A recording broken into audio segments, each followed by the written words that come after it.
رب العالمین لا شریک لہ وبذالک امرت وانا اول المسلمین آمنت باللہ صدق اللہ العظیم وبلغنا رسولہ النبی الکریم الامین ونحن علی ذالک لمن الشاہدین والشاکرین والحمد للہ رب العالمین۔ اللہ اکبر لا الہ الا اللہ واللہ اکبر وللہ الحمد۔ اللہ اکبر لا الہ الا اللہ واللہ اکبر وللہ الحمد۔ اللہ اکبر لا الہ الا اللہ واللہ اکبر وللہ الحمد۔ قال رسول اللہ صلی اللہ علیہ وآلہ وسلم من کان لہ سعة ولم یضحی فلا یقربن مصلانا او کما قال النبی صلی اللہ علیہ وآلہ وسلم۔ الصلاۃ والسلام علیک یا سیدی یا رسول اللہ وعلی آلک واصحابک یا سیدی یا حبیب اللہ۔ یا رب صلی وسلم دائما ابدا علی حبیبک خیر الخلق کلہم۔ یا رب بالمصطفیٰ بلغ مقاصدنا واغفر لنا ما مضى یا واسع الکرم۔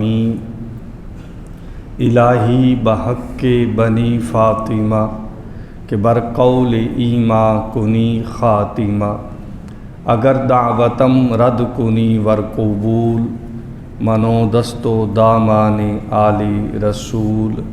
چوں سوئے من گزر آری من مسکین زناداری، فدائے نقش نالینت کنم جاں یا رسول اللہ۔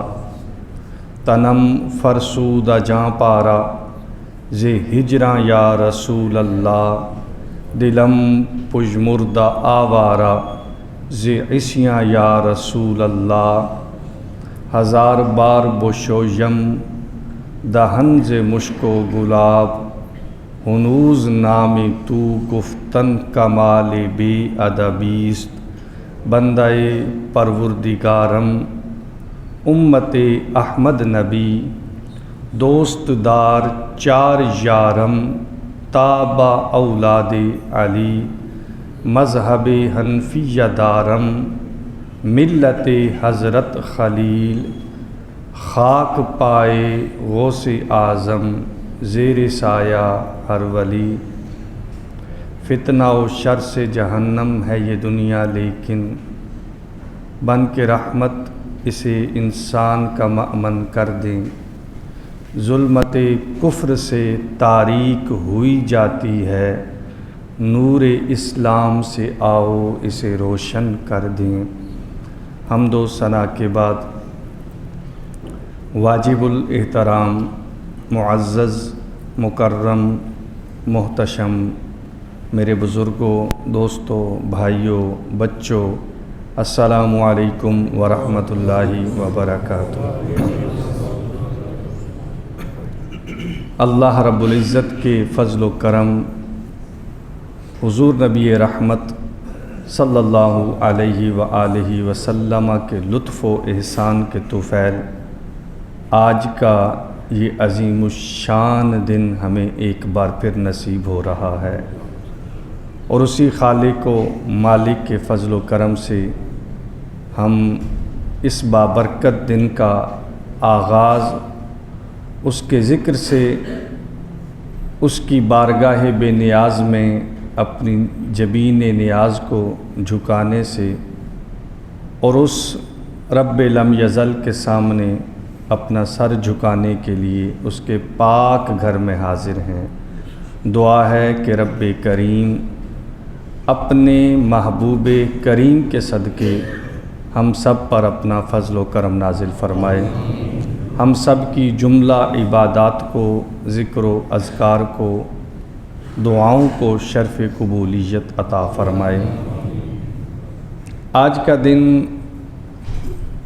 عید بھی ہے، خوشی مسرت کا دن بھی ہے، اور اس کے ساتھ ساتھ آج کے دن کی عظیم عبادت وہ قربانی کا فریضہ بھی ہے۔ ام المؤمنین حضرت سیدہ عائشہ صدیقہ طیبہ طاہرہ رضی اللہ تعالی عنہا سے مروی حدیث مبارکہ ہے، جس میں میرے کریم آقا نے ارشاد فرمایا تھا کہ اللہ رب العزت کو اس دن میں قربانی سے زیادہ محبوب عمل کوئی بھی نہیں ہے۔ جو قربانی اخلاص کے ساتھ کی جائے، جو قربانی للہیت کے ساتھ کی جائے، میرے کریم فرماتے ہیں حشر کے دن وہ اپنے جس نے اسے قربان کیا اس کی شفاعت کا ذریعہ بھی بنے گی۔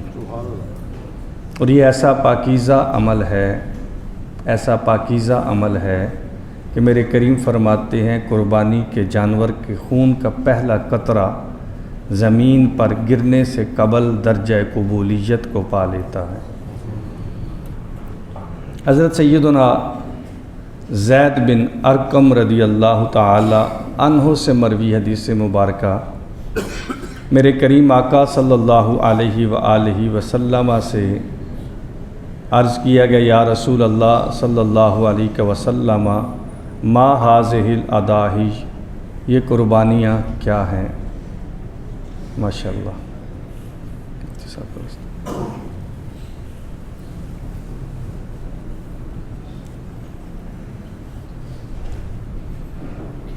آپ قبلہ،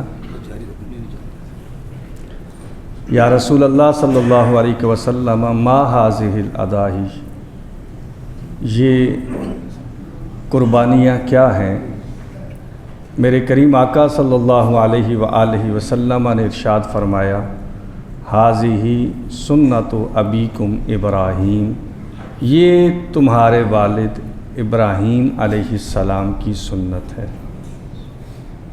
عرض کیا گیا، یا رسول اللہ صلی اللہ علیہ وسلم فما لنا فیہا، سنت تو حضرت ابراہیم علیہ السلام کی ہے، ہمارے لیے اس میں کیا ہے؟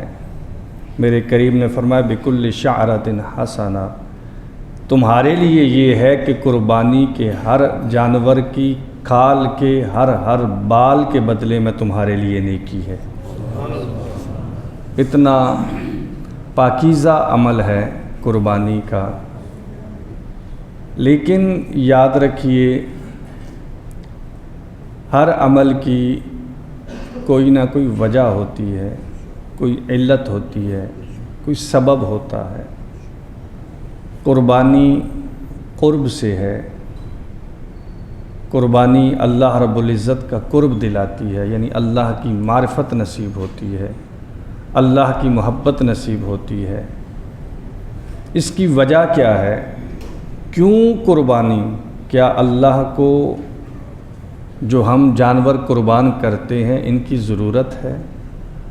جانور ہم قربان کرتے ہیں، گوشت ہم کھاتے ہیں، اپنے اعزاء اقرباء میں، دوست احباب میں ہم تقسیم کرتے ہیں، اس کی کھالیں یا دیگر جو چیزیں ہیں وہ ہم صدقہ کرتے ہیں، خیرات کرتے ہیں۔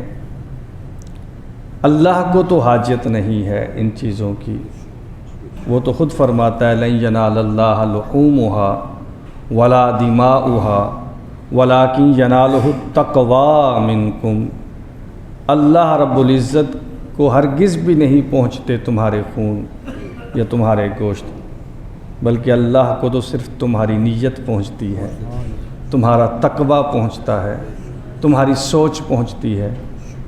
قربانی کی ابتدا ویسے تو ہر امت میں قربانی راج تھی، حضرت آدم علیہ السلام سے قربانی کا یہ عمل شروع ہوا۔ اذ قربا قربانا فتقبل من احدہما ولم یتقبل من الآخر سے قرآن مجید میں بھی قربانی کا تذکرہ ہے جو حابیل اور قابیل نے کی تھی قربانی، جو روئے زمین پر پہلی قربانی تھی۔ لیکن یہ جو ہم قربانی کرتے ہیں یہ در حقیقت حضرت ابراہیم علیہ السلام جو ہمارے آقا صلی اللہ علیہ وآلہ وسلم کے جد امجد بھی ہیں، جنہیں جد الانبیاء بھی کہا جاتا ہے، جنہیں میرے کریم آقا صلی اللہ علیہ وآلہ وسلم نے فرمایا تھا انا دعوت ابراہیم، کہ میں ابراہیم علیہ السلام کی دعا ہوں، جن کے بیٹے حضرت سیدنا اسماعیل ذبیح اللہ علیہ السلام کے بارے میں میرے کریم نے فرمایا تھا انا ابن ذبیحتین، میں دو ذبیحوں کا بیٹا ہوں، ایک حضرت اسماعیل اور ایک حضرت جناب عبداللہ رضی اللہ تعالی عنہ۔ یہ بند کر دیں یہ خیر صاحب آپ جائیں اور یہ پنکھے چلا دیں۔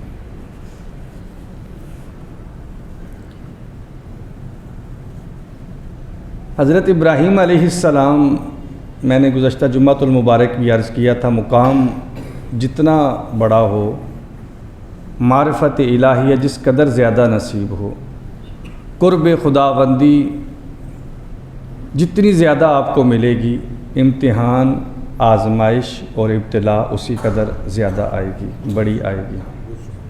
حضرت ابراہیم علیہ السلام نے بھی ان آزمائشوں کی جتنی اقسام ہیں سب کا سامنا کیا تھا۔ یہی حضرت سیدنا اسماعیل علیہ السلام تھے کہ جو سیدنا ابراہیم علیہ السلام کی بڑھاپے کی اولاد ہیں۔ جب پیدا ہوئے تو حکم دے دیا گیا کہ ان دونوں ماں بیٹوں کو چھوڑ آؤ مکہ میں، ویران بنجر بے آب ہو گیا، نہ کوئی وہاں آبادی تھی، نہ کوئی قبیلہ تھا، نہ کوئی رہنے کا انتظام تھا، لیکن حکم الہی کے آگے سر جھکانا یہی تو ایمان ہے۔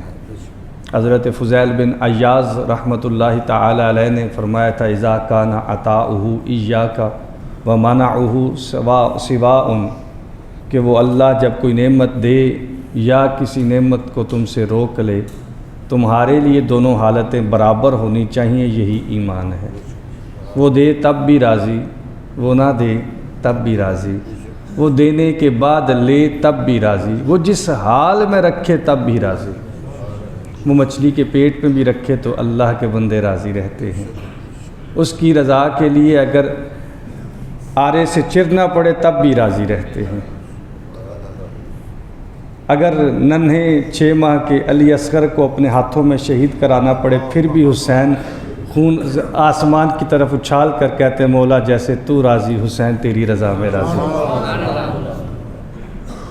تو حضرت ابراہیم علیہ السلام نے بھی اللہ کے حکم کے آگے سر جھکایا، چھوڑ دیا، یہ نہ سوچا کیا بنے گا میری بیوی کا، کیا بنے گا میرے بچے کا، دعاؤں کے بعد بڑھاپے کی عمر میں ملا ہے، کیا بنے گا۔ ہم یہ واقعہ تمام والدین کے لیے درس عبرت بھی ہے، درس نصیحت بھی ہے۔ ہم اپنی اولاد کے لیے جائز ناجائز کی تفریق بھلائے بیٹھے ہیں، ہم اپنی اولاد کے لیے حلال حرام کو بھول جاتے ہیں، ہم اپنی اولاد کے معاملے میں سارے ضابطے سب کچھ چھوڑ دیتے ہیں۔ یاد رکھیے اولاد بھی بعد میں ہے، اللہ کا حکم پہلے ہے، اللہ کی رضا پہلے ہے، اس کے احکامات کی تعمیل پہلے ہے، اطاعت الہیہ پہلے ہے، چھوڑ دیا۔ اور یہ بھی یاد رکھیے گا جو اللہ کے حکم کے آگے سر جھکا دیتا ہے وہ گھاٹے میں نہیں رہتا، وہ نقصان میں نہیں رہتا۔ آج کل بھی یہ نئے سے نئے فتنے پھیلتے ہیں، نہ کوئی کہتا ہے قربانی نہ کریں، پیسے نہ خرچ کریں، کوئی دیگر کام کر لیں، صدقہ کر دیں، جی کسی کو اور کام آ جائیں۔ یہ قربانی اللہ کا حکم ہے، یہ فریضہ سر انجام دینے والا گھاٹے میں نہیں رہتا، نقصان میں نہیں رہتا۔ اگر کسی کو شک ہو تو ایک مرتبہ آزمائش کر کے دیکھ لیں، اخلاص کے ساتھ، للہیت کے ساتھ، مقصد اس کی رضا ہو، مقصد اس کی محبت ہو، دنیا داری نہ ہو، دکھلاوا نہ ہو، ریاکاری مقصود نہ ہو، شہرت مقصود نہ ہو، چرچا مقصود نہ ہو، لوگوں میں بڑا بننا مقصود نہ ہو، تو پھر دیکھیے وہ مالک کس طرح کرم فرماتا ہے۔ تو حضرت ابراہیم علیہ السلام نے بھی سر جھکا دیا، چھوڑ دیا انہیں، یہ نہ دیکھا کیا بنے گا۔ یہ الگ بات ہے کہ جب حضرت اسماعیل علیہ السلام پیاس لگی، بی بی ہاجرہ، سیدہ ہاجرہ رضی اللہ تعالی عنہا اسماعیل علیہ السلام بیٹے کے لیے پانی کی تلاش میں ان پہاڑیوں پر دوڑتی پھری، کوئی تھا تو ہے نہیں، نہ کوئی مدد کرنے والا، نہ کوئی رہنمائی کرنے والا، نہ کوئی ہادی، نہ کوئی راہبر، کوئی بھی تو نہیں تھا۔ کبھی اس پہاڑی سے ادھر جاتی ہیں، کبھی اس پہاڑی سے ادھر آتی ہیں، 7 چکر بی بی ہاجرہ نے لگائے۔ اللہ کی راہ میں جو مشقت کی جائے، اس کی رضا کے لیے جہد کیا جائے، اللہ خالی نہیں رہنے دیتا۔ کرم یہ فرمایا، اپنی بندی ہاجرہ کے عمل کو اتنا پسند فرمایا، قیامت تک ہر مومن کے لیے لازم کر دیا، عمرہ تب تک عمرہ ہے ہی نہیں جب تک ہاجرہ کی سنت پر عمل نہ کر لو، حج تب تک قبول ہی نہیں جب تک ہاجرہ کی سنت پر عمل نہ کر لو۔ پھر سیدنا اسماعیل علیہ السلام نے جب پیاس کی شدت سے اپنی ایڑی زمین پر رگڑی، چھوٹے سے ننھے بچے تھے نا، اپنی ایڑی زمین پر رگڑی، وہاں سے پانی کا چشمہ ابلا، اور وہ ایسا پانی تھا، سیدہ ہاجرہ نے جب دیکھا نا فوراً فرمایا زم کا مطلب ہے رک جا، ٹھہر جا۔ آپ نے زم نہ فرماتی، محدثین لکھتا ہے ساری زمین پر پانی ہی پانی ہو جاتا۔ اور جو آپ نے فرمایا، اللہ نے ہر مومن کی زبان پر وہی لفظ جاری فرمایا، آب زمزم، جو برکتوں والا ہے، جو رحمتوں والا ہے۔ میرے کریم فرماتے ہیں جس مقصد کے ساتھ پیو گے وہ مقصد پورا ہو جائے گا، جس مرض میں پیو گے شفا حاصل ہو جائے گی۔ اچھا، میں یہاں ایک محبت کی بات کرنا چاہتا ہوں۔ اگر سیدنا اسماعیل علیہ السلام کی والدہ چکر لگائیں صفا مروہ کے، سعی قیامت تک ہر مومن کے لیے واجب ہو جائے، لازم ہو جائے، اسماعیل علیہ السلام کی والدہ کا یہ مقام ہے، تو امام الانبیاء کی والدہ کی عظمت کا عالم کیا ہوگا۔ اور اگر سیدنا اسماعیل علیہ السلام اپنی ایڑی رگڑیں، آب زمزم جاری ہو جائے، تو سید الانبیاء کے مقام کا عالم کیا ہوگا۔ حضرت ابراہیم علیہ السلام کو حکم دیا گیا خواب میں، اور نبی کا خواب جھوٹا نہیں ہوتا، میرا آپ کا خواب جھوٹ ہو سکتا ہے، میرا آپ کا خواب وہم ہو سکتا ہے، اوہام میں سے ہو سکتا ہے، نبی کا خواب جھوٹا نہیں ہوتا۔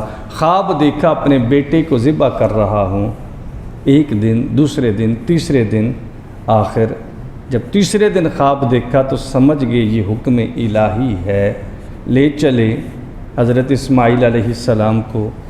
اب وہاں جو ہمارا ازلی دشمن ہے شیطان، کبھی بی بی ہاجرہ کو ورغلانے پہنچا، کبھی سیدنا اسماعیل علیہ السلام کو ورغلایا، کبھی حضرت ابراہیم علیہ السلام کے پاس آیا، ورغلانے کی کوشش کی، کامیاب نہ ہوا۔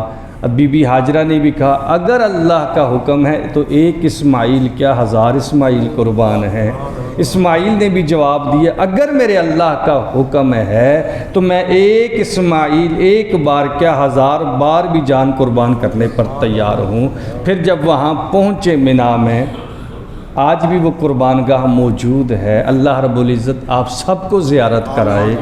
جب قربان گاہ میں پہنچے، فلما اسلم وتلہ للجبین، قرآن میں یہ پورا واقعہ موجود ہے۔ حضرت ابراہیم نے فرمایا، اسماعیل کو بتلایا، بیٹے میں نے یہ خواب دیکھا تھا، یا بنیا انی ارا فی المنام انی اذبحک، بیٹے میں نے خواب دیکھا میں تجھے ذبح کر رہا ہوں۔ بتانے والے بھی نبی ہیں، سننے والے بھی نبی ہیں، باپ بھی نبی ہے، بیٹا بھی نبی ہے۔ بیٹا میں نے خواب دیکھا ہے، آپ کو ذبح کر رہا ہوں، اطاعت تو دیکھیے، فرما برداری تو دیکھیے۔ آج کا باپ کوئی بیٹے کو کہہ دے، وہ آگے سے رکھ کے تھپڑ مار دے، شاید کہے گا ابا جان آپ پاگل ہو گئے ہیں، آپ کا دماغ نہیں کام کر رہا، کیسی بات کر رہے ہیں۔ لیکن اقبال کہتے ہیں سکھائے کس نے اسماعیل کو آداب فرزندی، یہ فیضان نظر تھا کہ مکتب کی کرامت تھی۔ ابا جان اگر آپ کو حکم دیا گیا نا یا ابت فعل ما تؤمر، جو آپ کو حکم دیا گیا ہے آپ اس پر عمل کیجئے، اطاعت کیجئے۔ آپ مجھے انحراف کرتا ہوا نہیں پائیں گے۔ اب مختصر قصہ یہ، حضرت اسماعیل علیہ السلام کی آنکھوں پر پٹی باندھ دی، حضرت ابراہیم علیہ السلام نے اپنی آنکھ پر بھی پٹی باندھ دی، حضرت اسماعیل کو زمین پر لٹا دیا گیا، چھری لے لی، حضرت ابراہیم علیہ السلام نے چھری چلائی اسماعیل کے گلے پر، چھری چلائی اسماعیل کے گلے پر، یہی سمجھا کہ اسماعیل کو قربان کر دیا ہے۔ جب آنکھ سے پٹی ہٹائی تو دیکھا اسماعیل ساتھ بیٹھے مسکرا رہے ہیں، وہاں جنتی مینڈا ذبح ہو چکا ہے۔ یہ ہے رب کا کرم۔ آزمائش تھی نا، سرخرو ٹھہرے، آزمائش تھی، سرخرو ٹھہرے۔ ایک اور محبت والی بات کرتا چلوں، ایک اور محبت والی، ہم تقابل کے قائل ہرگز بھی نہیں ہیں، ہم تو کہیں تقابل نہیں کرتے، بالخصوص انبیاء میں تو تقابل ہمیں علماء نے سختی سے منع فرمایا ہے۔ علماء میں تقابل، انبیاء میں تقابل نہیں، بلکہ ہم تو کہیں بھی تقابل نہیں کرتے۔ ہمارے امام تو کہتے ہیں نا مکہ طیبہ نہ صحیح افضل، مکہ ہی بڑا ظاہر۔ ہم عشق کے بندے ہیں کیوں بات بڑھائی جائے، ہم عشق والے ہیں، ہم سبھی سے محبت کرتے ہیں۔ لیکن دیکھیے تو صحیح، یہاں اسماعیل ہیں، ابراہیم ہیں، قربانی کی اللہ نے قبول فرمائی، لیکن اسماعیل قربان نہیں ہوئے، اسماعیل قربان نہیں ہوئے۔ اللہ نے جنتی مینڈا دے دیا، وہ ذبح ہو گیا، قربانی قبول کر لی۔ ادھر اسماعیل ہیں، ابراہیم ہیں، ادھر میرے کریم ہیں، ہم سب کے کریم ہیں، امام الانبیاء ہیں، سید الانبیاء ہیں، باعث تخلیق کائنات ہیں، محبوب رب کائنات ہیں۔ میں نے پہلے عرض کیا مقام جتنا اونچا ہوگا آزمائش اتنی ہی بڑی آگی۔ میرے اور آپ کے آقا جیسا مقام کسی اور کا ہے ہی نہیں۔ آسان بھی کیا اٹھتے تھے یا رسول اللہ، آپ جیسا تو کسی ماں نے جنا ہی نہیں۔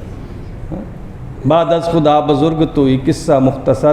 تو یہاں جب خانوادہ نبوت پر آزمائش آئی تو حسین نے اپنا شیر بہادر عباس بھی قربان کیا، 18 سال کا علی اکبر کا لاشا بھی اپنے کندھوں پر اٹھایا، ننھے 6 ماہ کے علی اصغر کو بھی راہ خدا میں قربان کیا۔ عملی قربانی تھی ہے۔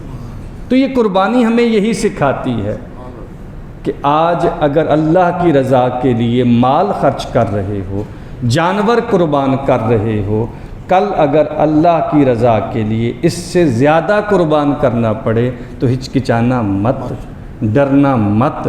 مال ہو یا جان ہو یا اولاد ہو، سب کچھ اسی خالق کا دیا ہوا ہے۔ جان دی ہوئی اسی کی تھی، حق تو یہ ہے کہ حق ادا نہ ہوا۔ ہمہ وقت مومن کو تیار رہنا چاہیے۔ میں نے جمعۃ المبارک کے موقع پر بھی عرض کیا تھا، ہمارے تو سال کی ابتدا بھی قربانی کے تذکرہ سے ہوتی ہے، سال کی انتہا بھی قربانی کے تذکرہ سے ہوتی ہے۔ یہ ابتدا و انتہا یہی تو بتلا رہی ہے کہ بندہ مومن تو کہاں بھٹک رہا ہے، کہاں پھر رہا ہے۔ تمہیں ہمیشہ اس کے حضور حاضر ہونے کے لیے تیار رہنا چاہیے، سب کچھ اس کی راہ میں قربان کرنے کے لیے تیار رہنا چاہیے۔ اور یاد رکھیے جو اس کی، میں نے ابتدا بھی اسی سے کی ہے، جو اس کی رضا کے لیے کچھ قربان کرتا ہے وہ اس پر کرم ہی کرم فرماتا ہے، چاہے زکوٰۃ ہوں، صدقات ہوں، خیرات ہوں۔ اللہ رب العزت ہم سب کو اخلاص کے ساتھ یہ قربانی کا فریضہ سر انجام دینے کی توفیق عطا فرمائے۔ قربانی کا گوشت اس کے جو مستحب طریقہ ہے وہ یہی ہے کہ اس کے 3 حصے کیے جائیں۔ ایک حصہ اپنے لیے رکھا جائے، ایک حصہ اپنے اعزاء اقرباء میں، رشتہ داروں میں تقسیم کیا جائے، اور تیسرا حصہ وہ غریب ناداروں کو دیا جائے۔ اچھا، بہتر تو یہی ہے، یہ جو مستحب ہے، اپنے لیے ایک حصہ، دوسرا حصہ رشتہ داروں کے لیے، تیسرا حصہ اس امت کے غریب ناداروں کے لیے۔ اور یہ ضروری ہے، سارے کا سارا خود بھی رکھ سکتے ہیں، سارے کا سارا خود بھی رکھ سکتے ہیں، سارے کا سارا رشتہ داروں کو بھی دے سکتے ہیں، سارے کا سارا غریبوں کو بھی دے سکتے ہیں، لیکن افضل یہی ہے بالخصوص جو غریب ہیں، جو آپ کے جاننے والے ہیں، جو اس دفعہ اپنے حالات کی وجہ سے قربانی کا فریضہ سر انجام نہیں دے سکے، انہیں ضرور یاد رکھیں۔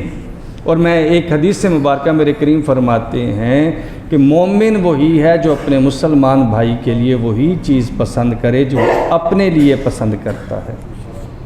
مومن وہی ہے۔ ہوتا کیا ہے، ہم جب کوئی چیز ناقابل استعمال ہو جاتی ہے، کپڑا بالکل پھٹ کر پرانا ہو جاتا ہے، جس سے پہننے کو جی نہیں چاہتا، ہم وہ کہتے ہیں راہ خدا میں وقف کر دو۔ ایسے ہی گوشت کا بھی معاملہ ہے، اپنے لیے رانے جو ہے نا الگ سے فریزر میں رکھ دیتے ہیں، رانے تو ہم نے کھانی ہیں، جو ہڈیاں ہیں، جو چھچڑے ہیں، چلو وہ غریبوں میں تقسیم کر دیں، کتنا کھا لیں گے۔ میں نے پہلے عرض کیا رکھ سکتے ہیں، کوئی حرج نہیں ہے، لیکن افضل یہ ہے، قربانی کا مقصد گوشت تو نہیں ہے نا، قربانی کا مقصد اس خالق کو، اس مالک کو راضی کرنا ہے، اس کی رضا چاہیے، اس کے حکم کی تعمیل ہے۔ اور یاد رکھیے سیدنا غوث اعظم رضی اللہ تعالی عنہ نے فرمایا تھا، میں نے رب کی رضا جو ہے نا اس کے بندوں کو راضی کرنے میں پائی ہے۔ اللہ کے بندوں کو راضی کریں، اللہ کے بندوں کی ضروریات کو پورا کریں، رب آپ سے راضی ہو جائے گا۔ وہ اقبال نے کہا تھا نا اپنے لیے، خدا کے بندے تو ہیں ہزاروں، بنوں میں پھرتے ہیں مارے مارے، میں تو اس کا بندہ بنوں گا جس کو خدا کے بندوں سے پیار ہوگا۔ اور کسی نے کہا تھا اپنے لیے جیے تو کیا خاک جیے ہم، زندہ ہیں وہ لوگ جو مر گئے اوروں کے لیے۔ اس لیے قربانی کا جو گوشت ہے نا، آج بالخصوص اپنے غریب نادار مسلمان بھائیوں کو، اپنے ہمسایوں کو، اپنے محلے داروں کو ضرور شامل رکھیں، اور اچھا گوشت دیں جو وہ کھائیں، پکائیں اور آپ کو دعائیں بھی دیں۔ کسی کی دعا لینا نا، یہ بھی بڑا اعزاز ہوتا ہے، دل سے جو بات نکلتی ہے اثر رکھتی ہے، پر نہیں مگر طاقت پرواز رکھتی ہے۔ اصل دعا وہی ہے جو کوئی دوسرا آپ کو دے۔ اپنے لیے دعا کم قبول ہوتی ہے، دوسروں کے لیے دعا زیادہ قبول ہوتی ہے۔